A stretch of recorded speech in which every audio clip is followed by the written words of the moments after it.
Steph Curry was asked who he thinks the NBA MVP was on the Dan Patrick Show, listen to what he said. It might surprise you. I'd probably say James. What is it about him that's different than Russell Westbrook as far as value? It's probably not much of a value. It's just you got to have to reward, the better team, I would think, record-wise. Mm-hmm. As it's kind of gone in the history of the MVP award. So I think James would probably edge him out just off of that. Legit or nah, James Harden has the edge because of the Rockets' record. Do you give him the nod because he has more wins? I need B-Mac out here on this topic when Steph Curry says that James Harden's the MVP. Because what do we always hear in the green room? What do we hear in the green room? B-Mac, Russell Westbrook.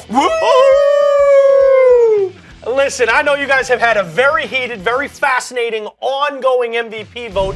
Well, consider me B-Mac for right now because I'm in B-Mac's camp and I'm in the camp of Russell Westwolf, as B-Mac calls him, Russell Westbrook. I think he is the MVP. And for me, I can understand that line of thinking. And that is real. You can't have watched sports, not just the NBA, but sports in general, over the course of the past decade, couple decades, and see that the MVP award generally goes to someone on a great team, someone that's on a very good team. Maybe not always the best team in the league. It's not going to go to someone on the best team in the league this year, I don't think. I mean, unless Kawhi can flip the script with Golden State and steal the award away from the Beard and Westbrook. But I just think what Westbrook's doing with less. I know there's less team wins, but I think there's also less around him, especially now that the Houston Rockets went up and picked up Lou Williams. When you add Lou Williams to a team that can already shoot, has an identity, has a coach that's employing this plan that's really working.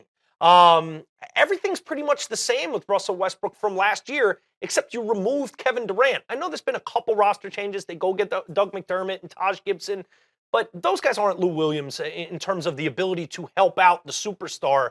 Those are more role player type of guys. Everything's the same from last year. Everything, the coach, the situation, everything, except you remove the former MVP and a former multiple scoring champ off the team. And the team is still right entrenched in the playoff picture.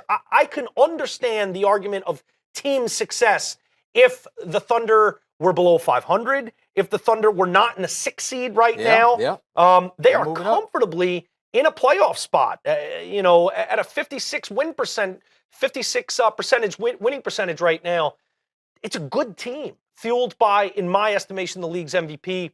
It's a hot debate. What if Westbrook does not average a triple-double? Because that's all everybody hangs their hat on. First time in 50 years, we haven't seen another guy do it since the Big O, averaging a triple-double. What if those assists fall below 10 and he's only at 9.8? We shouldn't have to round up. Either he has a triple-double or he doesn't. I'm full on that belief. I'm not going to tell my grandkids one day that I saw someone average a triple-double if Russell Westbrook gets 9.9997. I'm not doing it. Because it's got to be clean, 10.0 or above. And if he doesn't do it, that's the whole argument. Am I right? I know. Didn't average a triple-double and less wins. We can't give him an MVP for that.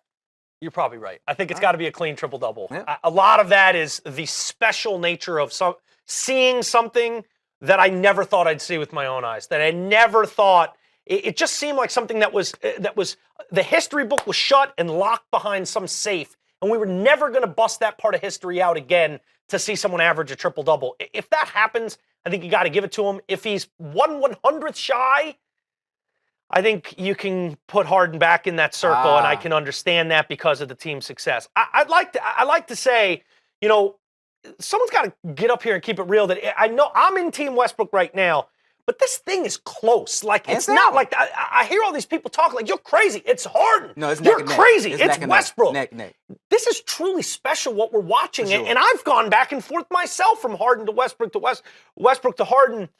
I think the one thing I can say to differentiate the two with the way they play, Harden does seem to be more in control of the entire game. Okay. Which is something I would say is to your point why he should be MVP. Russell can't, they both average a lot of turnovers. They're 1 and 2 in turnovers in the league. So they're asked to do so much. But I think Russell can be out of control a little bit more. And that's the nature of having to try to do everything. Helter-skelter. And him feeling like he's got to do everything. Yep. Harden, it's like the game has slowed down. And we've seen that style from Harden before, but never as much as this year. With this D'Antoni system, the whole game seems to just be so slow for him, and he's playing at normal speed, and everything else around him is so slow. The way he gets his teammates involved, the way he gets to the free throw line, the way he sets up teammates for three-point shots, get out in transition. He is one of the most under control superstars I've ever seen, putting it all out there, and that's an adjustment he's made. That if he does wind up winning, like you and Steph think, it'll be well deserved. Plays at his own pace for sure. I always throw it out there. When Big O averaged a triple-double, he did not win the MVP. Didn't finish second. As a matter of fact, the Big O finished third when he averaged a triple-double. Bill Russell was first. Will Chamberlain was second, and he was third. So just because you average a triple-double doesn't mean you have to win the MVP. They got it wrong! Just a little knowledge out there for those folks who don't know.